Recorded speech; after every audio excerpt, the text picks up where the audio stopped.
بھائی ایک تو رات کو دعاؤں کا اہتمام کرنا چاہیے، سورہ فلق، سورہ ناس 3 دفعہ پڑھ کے اپنے اوپر دم کریں، ایسے سورہ فلق پڑھیں، سورہ ناس پڑھیں، پھونک مارا پوری باڈی پہ، یعنی ہاتھ پہ پھونک مارا پورے جسم پہ پھیر لیا۔ اسی طرح اعوذ بکلمات اللہ التامہ من کل شیطان وہامہ ومن کل عین لامہ، یہ دعا پڑھنی چاہیے صبح و شام، 3 دفعہ پڑھ لیں، 5 دفعہ پڑھ لیں، اور جو چھوٹے بچے ہیں ان کو پڑھ کے بھی دم کر دیں۔ حدیث میں آتا ہے نبی صلی اللہ علیہ وسلم حضرت حسن حسین پر یہ رقیہ کیا کرتے تھے اس طرح سے۔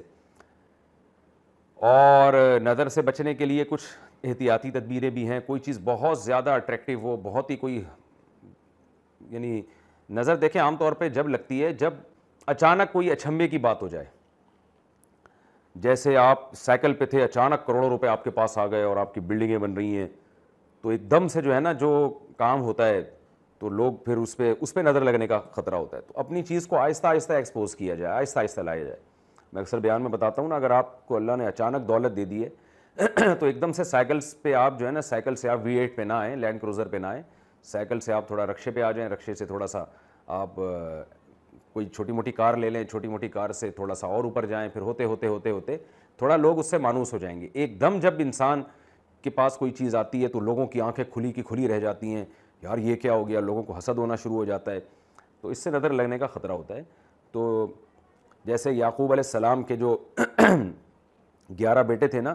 ان کو یعقوب علیہ السلام نے کہا کہ مصر کے ایک دروازے سے داخل نہ ہونا جب شہر میں جاؤ گے، کیونکہ لمبے چوڑے ماشاءاللہ خوبصورت جوان بیٹے تھے، تو ظاہر ہے نظر لگنے کا خطرہ تھا، لوگ دیکھیں گے یار یہ اتنے خوبصورت بیٹے ایک باپ کے، کون خوش قسمت باپ ہے۔ تو حضرت یعقوب جہاں رہا کرتے تھے ارض شام میں، وہاں تو انہوں نے یہ اہتمام نہیں کیا، کیونکہ وہاں تو سب لوگ مانوس تھے، سب کو پتہ تھا گاؤں میں کہ یہ یعقوب علیہ السلام کے بیٹے ہیں، اور ایک ایک کر کے بیٹے پیدا ہوتے گئے، بڑے ہوتے گئے، تو وہاں نظر لگنے کا خطرہ نہیں تھا۔ مصر میں خطرہ یہ تھا نا کہ ایک دم 11 بیٹے جوان خوبصورت جب ایک دروازے سے داخل ہوں گے، ایک آ رہا ہے، پھر دوسرا آ رہا ہے، پھر تیسرا اس کے پیچھے، چوتھا اس کے پیچھے، لوگ بولیں گے کون ہے بھائی یہ، سب بتائیں گے بھائی یہ بھائی ہیں، ایک یہ سب سگے بھائی ہیں۔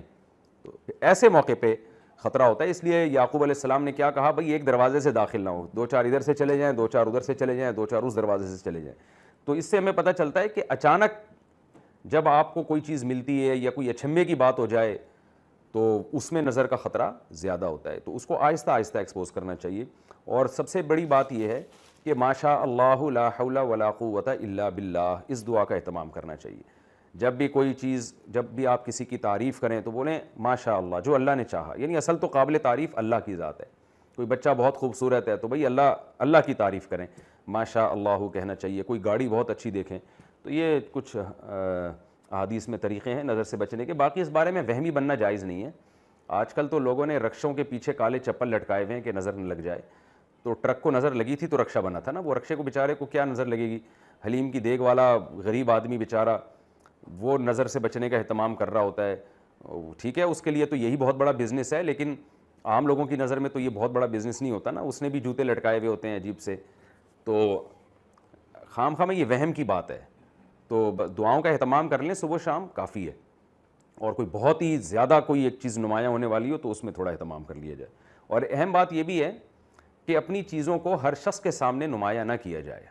آپ کو اللہ نے کوئی بڑی بڑی نعمتیں دی ہیں تو ہر آدمی کے سامنے اس کو بہت زیادہ کھل کے بیان نہ کریں،